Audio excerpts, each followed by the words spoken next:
Welcome, guys. Here for another episode this week. No more AI. Well, I don't know if you wanted to. Now that you brought it up, AI.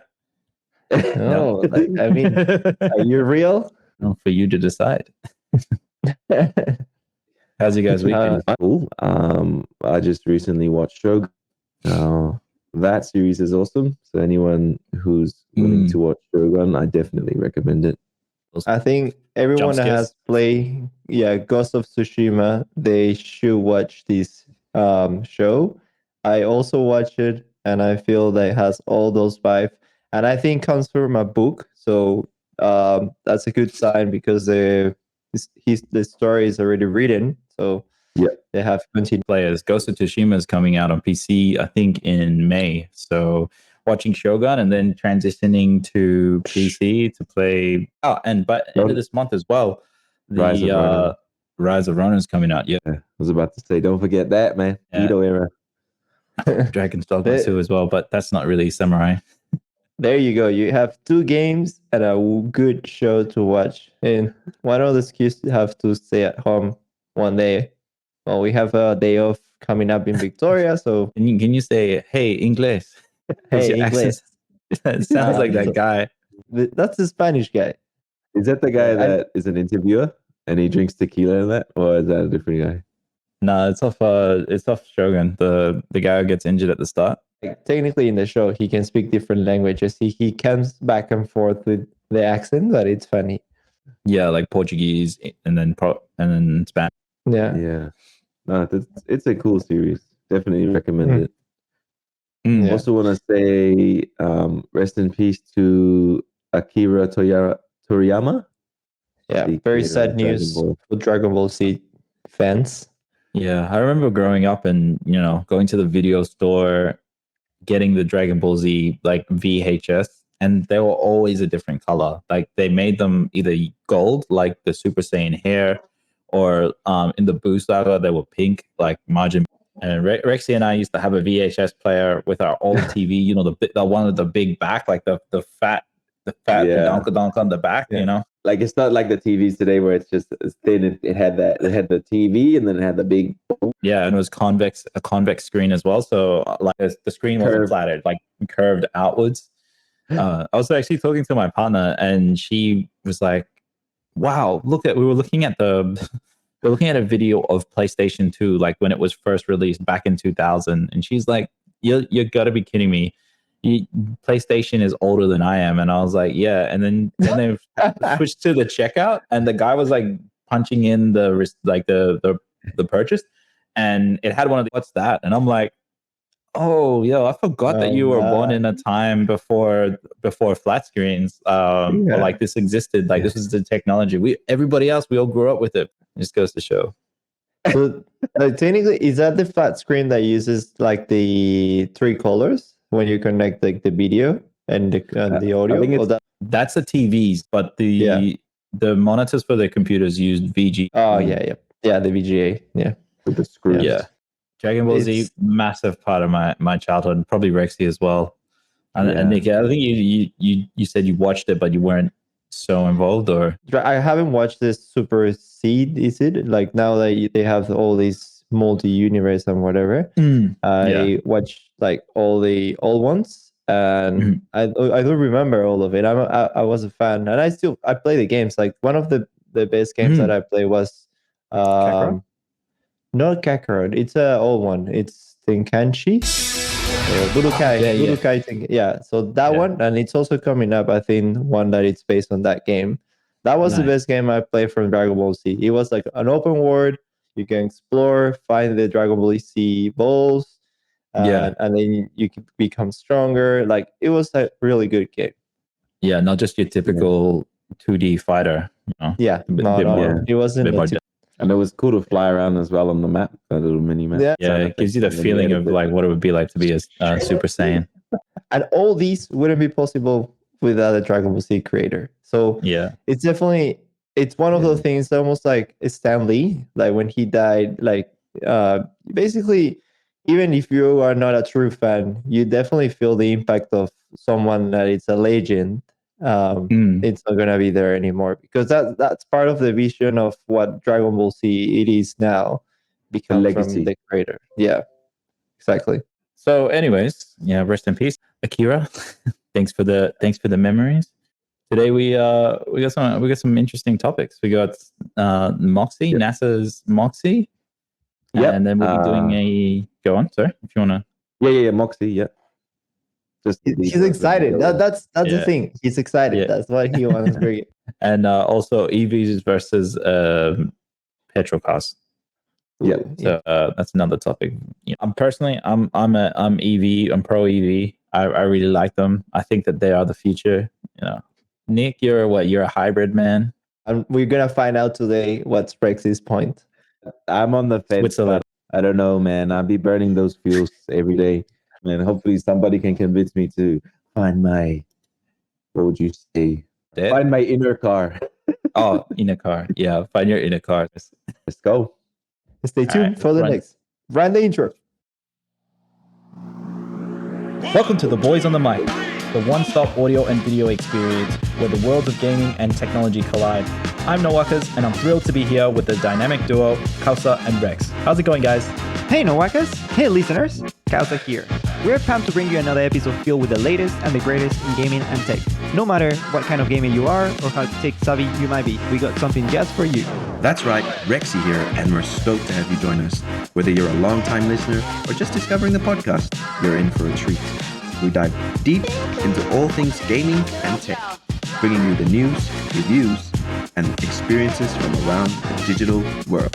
And don't forget, if you love the vibe, hit that subscribe button and leave us a review. It helps more gamers and tech enthusiasts like you find our show.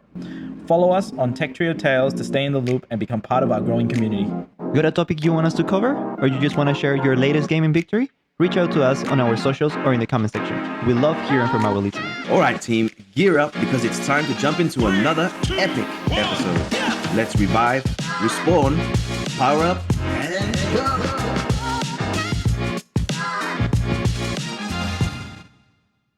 I don't know what happened there. Our wires crossed. I was just like, okay, go. Just run it, man.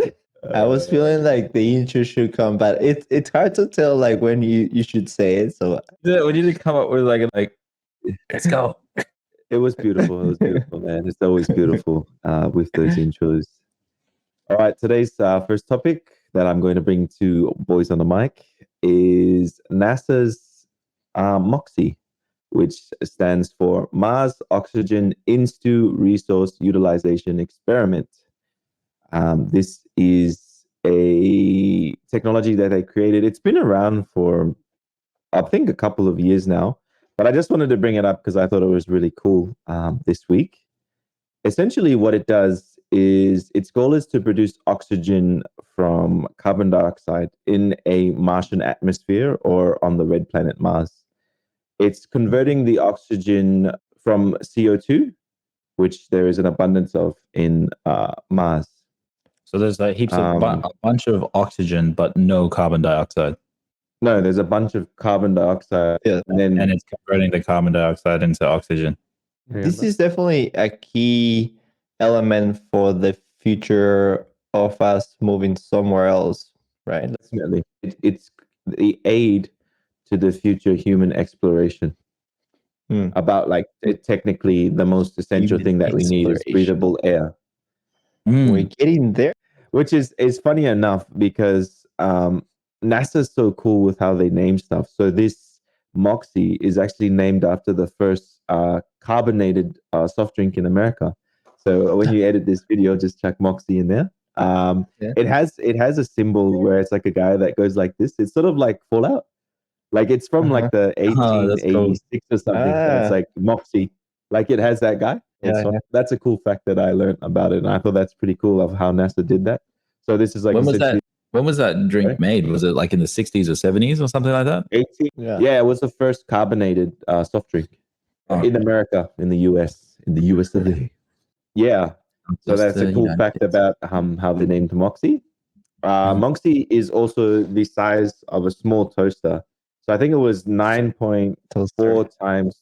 Yeah. He's linking everything. Like Rexy is on fire. Like he linked Fallout. We just got the new trailer. He linked the toaster, which is the last episode. Man, sorry, Rex. Fallout the TV series. Is it coming out on Prime? yeah, that's why Rexy is linking everything. There you go. It's a small package, which is the size of your grandmother's trusty toaster, but it could be a huge technological punch for humanity. And they've already tested it, and it's managed to produce 12 grams per hour, which is, it may seem small because they're just testing it on a small scale. Yeah, but that's enough. 12 grams per hour of oxygen.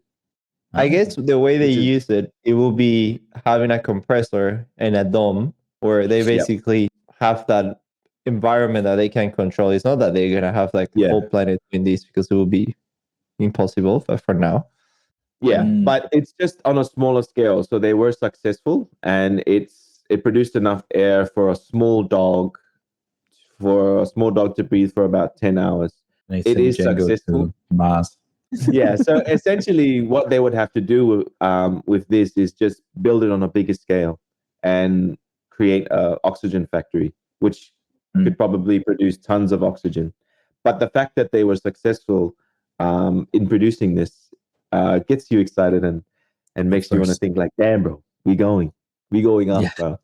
It's giving Martian vibes, that movie that you mentioned last night, right? Yeah. Question for both of you. If they ask you, will you go to Mars with an expedition? If they... yes. I'll be there, bro. I'm going to see the aliens, man. They already said the aliens exist. Like, let's go and find them, bro. Oh, man. I always think of that movie where it has, I think it's Tom Cruise. That just came to my head, like, I'm leaving on a jet plane. And he's like kissing his girlfriend goodbye. I did like it. I was just thinking of us going to Mars. Yeah. Anyways, Moxie operates by having a pump that inhales the Mars atmospheric air. So that's the CO2. And it electronically splits it so that it can take the oxygen out of it. So it's making oxygen out of thin air, essentially. So that's how it sort of works. And so the thing about that, the cool thing about that is with oxygen, comes life, right? Plants, all that, they use oxygen. So not only is it making it a place that's habitable for humans, but it also makes it possible where you can grow plants and things. Yeah, and replicate what it's like on Earth. And another thing that it was able to do was it was able to run for longer periods by continuously alternating between oxygen production and re-electrolyzing oxygen. So it's recycling the same oxygen that it's creating. So it's like it can continuously run on its own. You're like a scientist. I was reading up on this, man. Where did you get your degree from? I got it from Google and TikTok and all these ones. He's not a chef anymore. He's not a chef. He's a scientist. I got a bachelor's in TikTok. Scientist hat on him this time. Can you edit a little hat? I guess it's exciting when you have this sort of technology, you can and visualize it and what you can use for the future and potentially where we could be in the future. It gets me excited, and I think that's part of it, like enjoying when you're researching something. Another thing that Moxie's biggest challenges were dealing with Mars's harsh environments, where they have crazy temperature changes, low atmospheric pressure, and they also have dust storms, which is like in movies as well, with some spice on Mars. But they were able to sort of protect Moxie with some special materials and coatings, which help protect it. And I thought Moxie is awesome. Another thing that I wanted to ask you in relating to games is, do you think that if they created a game around Moxie, it would be popular? Yeah, I definitely think like in the sense of the game. Realism, because it's realistic. Yeah, I mean, like, really, at the moment, survival games are so popular. Like, nearly every second game is a survival game. And if you can add some realistic elements to it, it's kind of like watching a documentary where it's, like, based on a true story. It adds, like, more meaning to it, Like, it could be based off a true story.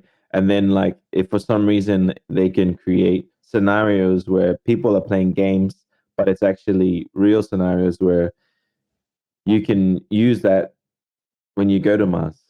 My gosh, what am I saying?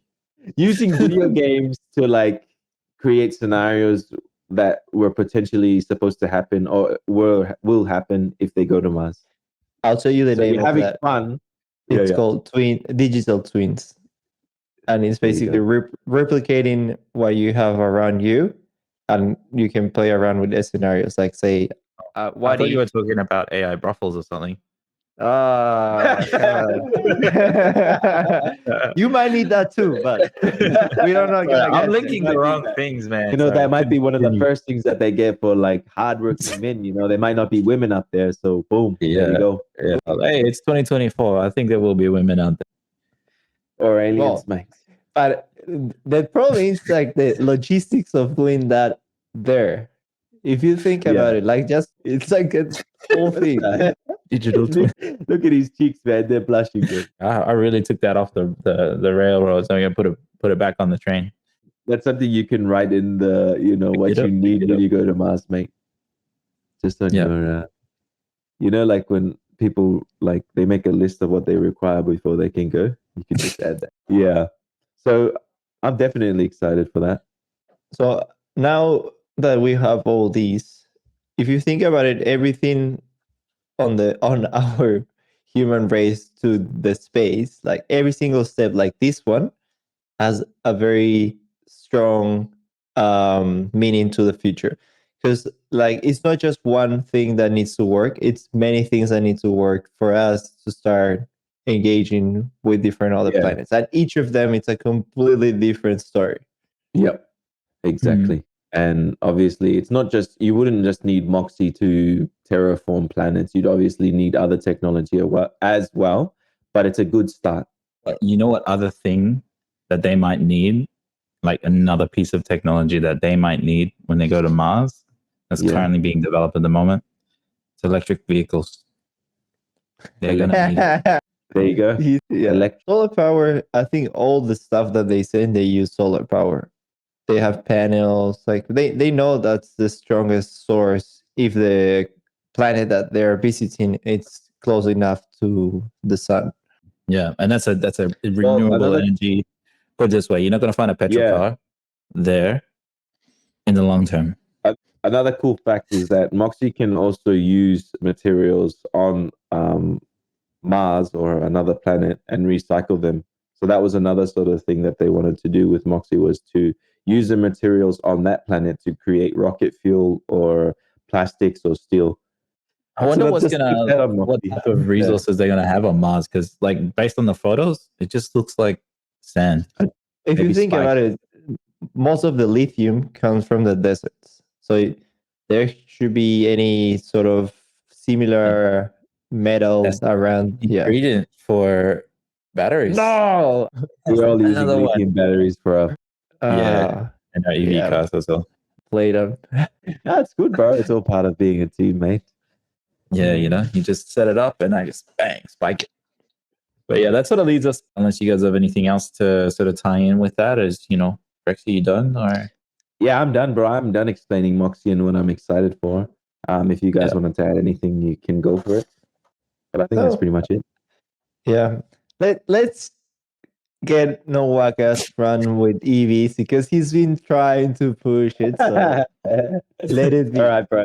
Cool. Like, yeah, thank you, mate. All right. Thank you, mate. Moxie, so they did a comparison between petrol cars and EV cars last week. I think it was on the news, 7 News. And what they found out is, and this was hard for me to take because I am such an EV fan. Like I want an EV truck or an EV car. Yeah, Cybertruck. Yeah. Don't care, man. Just let me try it, you know. Okay. I don't care what anybody says, whether it's masculine or not. Like, yeah, let's give it a go. I mean, have you guys seen that video where Elon Musk races a Formula 1 car or something like that with an EV car with the Cybertruck? And the Cybertruck beats it. And I don't think it's Formula 1, Lamborghini or something. Sorry, my bad. Okay. I may have exaggerated it a little bit. I was like, holy, bro, Formula 1. But anyways, Nick, find that clip it in right now. And so the electric vehicle won, and the last little bit that they put in there is it was pulling a trailer as well. Yeah. So it was faster.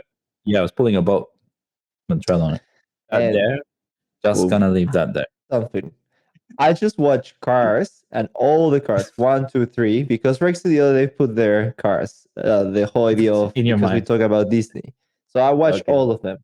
And the Yeah. third one talks about how McQueen, Lightning McQueen, it struggles with the new EVs that it started racing against him. McQueen, why doesn't he have a electric motor?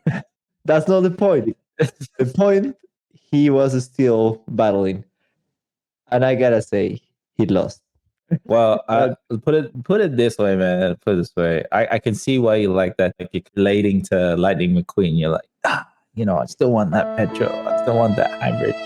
Anyways, I digress. Let's get back to there was the no topic. hybrids Let's there. going with the petrol versus EV. I want to read out the notes because I just want to make sure that I'm correct. But they had two BMWs 740i's. I'm not a car person, so I don't know if it's 740 or 740i's. One was electric, and then the other was petrol. And they drove from Melbourne to Sydney.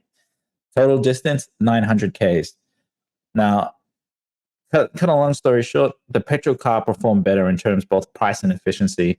The electric vehicle cost $131.92 Nice. for recharging, everything like that. And the petrol car cost $118 for the trip, which is kind of like, makes you think, because fuel is more expensive now than it ever has been. It's not cheap at the moment to fuel up a car. So for them to do 900 Ks for $118, that's pretty good. I wonder if they weren't doing a full tank every time. They were just doing like what they needed.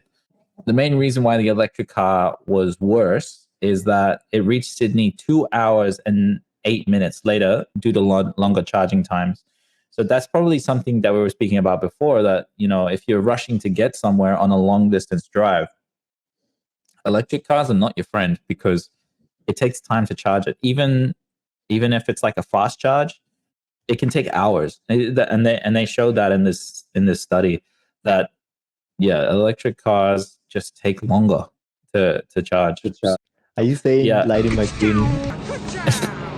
Hey, he's faster, okay? He's faster. I don't know if he's better or not, but the jury's still out on that. When they did this test as well, it was around the time when Optus had its outage, and that also affected charging times as well, which is, something that doesn't happen every day, but for the purpose of this test, that's what happened. And it kind of just shows like a worst case scenario. If a cyber attack happens when you're traveling from Melbourne to Sydney, your transit time is going to be longer. You're stuffed, basically. Was it due to the internet breakdown where he couldn't transfer funds, or did the internet affect the charging point? To be fair, though, that would have affected the petrol side as well, because payment options were limited during that time. So system. Yeah. Not many people carry cash around anymore as well. Yeah. It's a thing of the past. The amount of times when your bank's like, I'm under maintenance, and you're like, right now? Seriously? Yeah. But that's interesting that the price difference was probably $20, and the time it took 2 hours. I mean, any person that's driving, convenience is always the best. Especially for long haul trips. Like, you don't want to be waiting an hour for your vehicle to charge. You just sometimes you just want to get to your destination as quickly as possible. If you think about it, like from Melbourne to Sydney or either way, it's normally like 10 hours trip. So if you add an extra hour, an hour and a half, 3 hours, and plus whatever, if you have to eat and stop somewhere else, not on the petrol station, so it adds more and more. I guess if you choose this life of being in an electric car, then you know the consequences. You're going to have a 2-hour nap or something if you're driving at odd hours of the night. 100%. You'll be sleeping in that Tesla. You'll be sleeping in it. You pray for the rain, you got to deal with the mud. You know what I'm saying? Exactly. Unless you want to go with Lightning McQueen, booyah, straight down, boom, 6 minutes, straight bang, down. That's right. Yeah. But it all comes down to whatever. I think personally, I'm going with Lightning McQueen right now. There you go. We converted one more to the Colt. Look, all I gotta say is I'm not surprised. In saying that, I think the price gap is not too much different, right? So eventually, hopefully, if we produce more electricity, the price can go down. Right? Expeditions to Mars, man. We got to build some more lithium batteries. You need to extract the lithium from Mars so we can increase the technology. This is the other thing you guys are not taking into account. If EVs are relatively new technology. Vehicles have been around for a lot longer. We are now at the point where the vehicles are like, this is the most advanced vehicles has been in history. We are just at the beginning of electric vehicles. This is not the end. I will be back. And you haven't actually, when you get flying vehicles, that's when you call my number, mate. I gotta say, the thing with EVs that bothers me the most is that they sell you this idea of sustainable. One thing, all the materials that they use in the EVs are coming from the mines, so technically it's not sustainable. The second thing is they sell you the idea that they perform better than petrol cars. We just prove it that it doesn't on long haul. I gotta say, if you live in the city, it will definitely be much more benefit if you have an EV car, because we also seen that charging your car at home is much cheaper than charging your car on one of the Tesla's EV chargers. Yeah, charging costs $15.50 as opposed to fast charging, which costs about approximately $42. You gotta think about that too, because it's peak times that the price goes up and down, and that means fluctuation. Where I think petrol at the time we've seen also that the last couple of years, fluctuation wise, it's been quite crazy. So they are both on that sort of side of things that you're not 100% sure how much it will cost you a trip. Yeah. I mean, and then again, like I'm not against EVs. I think like the EV side of things inside of the car, it looks amazing. Like most of them are technologically more advanced than any other petrol car. It's just that bothers me that they sell a wrong idea. Like the ethical side of it, like they're trying to. It's the same thing when I went vegetarian for a couple of years. You know, a lot of people were like, "Oh, did you go vegetarian for the morals? Like, you know, you're saving animals and things like that." Like, no, that wasn't the reason why I went vegetarian. I went vegetarian because I thought that it was better for me. You know, I wanted to cut down on fats and meats and things like that. It's the same thing with EV cars. The reason why I like EVs is because of the tech. I don't really like buy in or subscribe too much to the, you know, environmental effects of it. Yes, it's good if it does help, but that's not the reason why I like EVs. I think that the technology is like by far the best thing about EVs. Do you reckon that technology will become distracting, or are we going to use that technology to, like the self-driving technology, so that you can just kick back when you're driving? Dude, I saw a guy with a Apple Vision Pro and driving a Tesla. I think he got arrested like straight after, but like, you know, that's the sort of thing that's happening at the moment. Don't do it at home. Like going from simple to just a crazy amount of technology. Will this be good or will this be bad? I think that your benchmark for simple is probably not pretty like it. Yeah.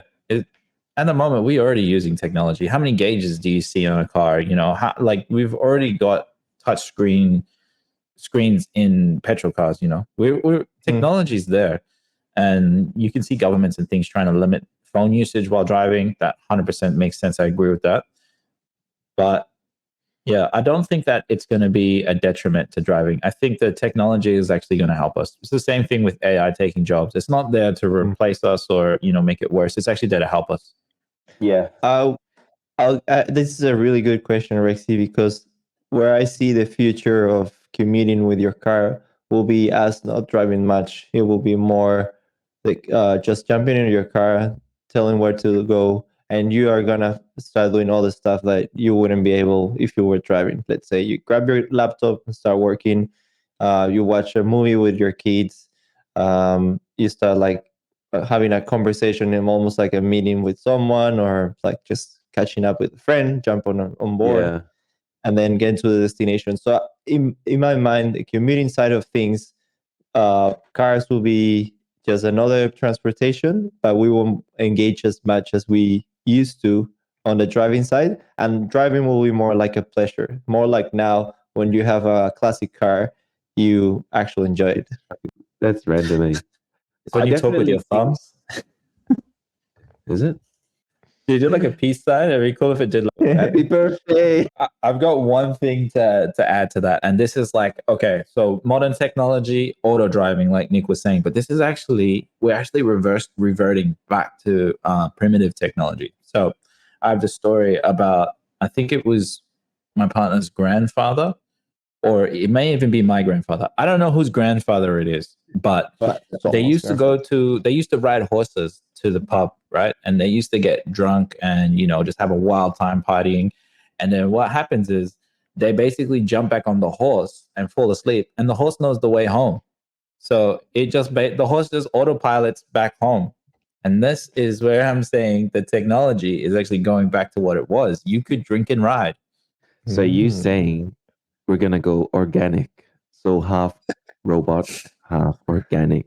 And that organic electric car is going to take me back home if I'm drunk. Take my money. Now you change him. Amount of times. No. I'm saying if it becomes a living electric car. Get yourself a horse, man. I want a robot horse, mate. So I don't have to feed that horse. Yeah, that was my little point there. Yeah. Because like technically, that's how it used to be. And yes, that's how I see it. Because for me, driving is more. If I'm doing a road trip, it's a pleasure driving. But if I'm just commuting around the city, it's not pleasure, man. It's just trying to get to point A to B. Can you just imagine going out in the city and just like, just wait here, Stacy. That's the name of my horse. I'll pass you up here. I'll be back late. I'm going for a few on the highway. You seen Zorro where he's like, he whistles and his like horse just comes out of nowhere. It's like, it's out of the bush. That's redemption. It's like pops up out of nowhere. Like that'd be cool. Sorry. We talked about all these different types of electric cars at CES. So definitely they are on the rise of all those different electric cars. So hopefully once we see a decrease in cost in that, it'll just make it more easier for the normal public to get those cars. Yeah, and make it more medium, like those producers like Hyundai. We can already see them, bro. We saw them at CES. They're putting it. Once they hit the market, though, the price I think is gonna become way more affordable for they are gearing up towards this, and they already drop out hydrogen as an option on the just the personal use of cars. So you think that all the investment that was split in between two technologies, now it's just going to be one. So there's definitely more to come, like Rixie said. Mm-hmm. And now a good point to say is like EVs in Australia are from 40,000 to 200,000, and the hybrids that go up like 46. So there's a little gap there in between. So you gotta think like if you want to make it accessible for everyone, you gotta make it also cheap enough to buy it. Does the government subsidy on EV cars? But if like let's say a Tesla costs 68,000, it drops it down to 65. But in the scheme of things, that's not a big enough difference for me to be like, I'm gonna buy one tomorrow. I don't think even that like cover the cost of putting leather on your car. So yeah, I know it's ridiculous. So I would say like probably the sweet spot for actually buying an EV realistically for somebody who's like not a millionaire probably would be a secondhand, 2 to 3 year old EV where the battery is worn out too. Order a new one. The wait time for it, because it's become such a burst of popularity over the last couple of years. It's the wait time for them is a lot longer than an actual Lightning McQueen. So it always like that. I love your work. So sometimes waiting for an EV comparatively to a Lightning McQueen might be a lot longer. So you could probably be waiting a year to 2 years because they've just got a back order of all these electric or hybrid cars. Yeah, it's interesting. At the ports, they have been reporting that vehicle imports, even though the economic forecast is quite grim at the moment, they're still up, and that could be because of all the issues with the back orders and everything. All those cars are finally coming in now, so it'd be interesting to see because people don't actually pay for the whole car. when they order it. They put down a deposit and then they get the car and then they go through the financing once it arrives. So it'd be interesting to see if people actually follow through and actually purchase those cars, because that could lead to an oversaturation in vehicles coming in. And so a Lightning McQueen might turn out to be cheaper, but exactly, one of those things. Lightning McQueen. Yeah, keep it down, baby. But it could also be in the same sense for EVs and hybrids as well. Like there could be an oversaturation of them as well. I mean, like in general, like petrol cars are much cheaper anyways. It price for when you compare EVs to petrols is like apples and oranges. Like petrol will always win in that aspect at the moment. Yeah, exactly. Especially in these times that we're living in, man. Gosh, lama, bro. You're always going to choose the more affordable option. And I feel like technically we're experiencing what the EV boom at the moment, and everyone is having it. And it's almost exactly like we're to a point like the network is not quite there. So if the government's not invest on the network to become like spread around the whole country, they're gonna have this problem where EV owners are gonna push more. I think the network comes first, obviously. So they need to keep pushing if the market is taking there. Yeah. And they also done some studies as well on like whether our power grid and everything like that, the infrastructure, like you said, can actually handle a lot of EVs coming in at once. The answer was no. Initially, like we wouldn't be able to handle if everybody just switched to EVs tomorrow, which isn't going to happen. But we just as a study, they said, yeah, we wouldn't be able to handle it. We wouldn't have enough power in the grid to power. Like in the last year, I've seen a lot of power outage because there was like even in Queensland happened a few months ago. The power grid couldn't handle the amount of people that were using because of the weather. It was so hot that everyone turned off the aircos and all the electricity went just up to the roof. And power grid couldn't handle it.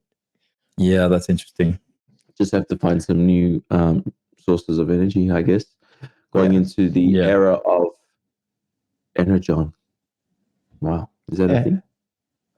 Energon? That's Transformers. Could be Energon. I don't know. If someone else knows that reference, shout out. Like, just say it. I don't do that. I just made it up, but I thought it sounded cool. Oh, you're talking about Megatron. Transformers. Maybe we'll discover some Transformers on Mars. Who knows? But it is what it is. Yeah. Well, all right. I will be interested to know what people think about EVs and hybrids and petrols. Yeah, let us know what if you own a car like that. That would be interesting too, because like all what we're saying, like I'm telling you my points from people that I know that have EVs. Recently, my family just switched from a petrol to a hybrid. So I'm also asking them questions on how it's performing and all that, because I don't want to, like, if at some point I buy a new car, I don't want to just put the money there without knowing. I need to know. I need to make an informed decision. If you are there and you own a Tesla or you own an EV car, just tell me why you like it so much. And you might not convince me, but it will be interesting. Yeah. Just let us know in the chat how much it costs and if it's viable to run, and see if you can change it. Lightning McQueen. Already resigned to it, but don't worry. Come on, guys, in the comments, please help us convince him it's a good idea. Get that technology, man. We're a technology channel. Anyways, thanks, fam. Thanks, guys. Thanks for tuning in today, and we'll see you on the next episode. Thank you, guys. Thanks again for tuning in. Really appreciate the support. If you haven't already, like and subscribe if you want to see more content like this. This week, we discussed Moxie, NASA's new rover, and the technology behind making oxygen out of carbon dioxide. We could be to the moon sooner than you think. And also, in relation to that, we also discussed petrol cars versus EV cars, because we all know that one day we're probably going to have EV cars on Mars or something like that. I don't know. Don't listen to Kausa. EV cars are definitely the way to go. And thanks again for tuning in.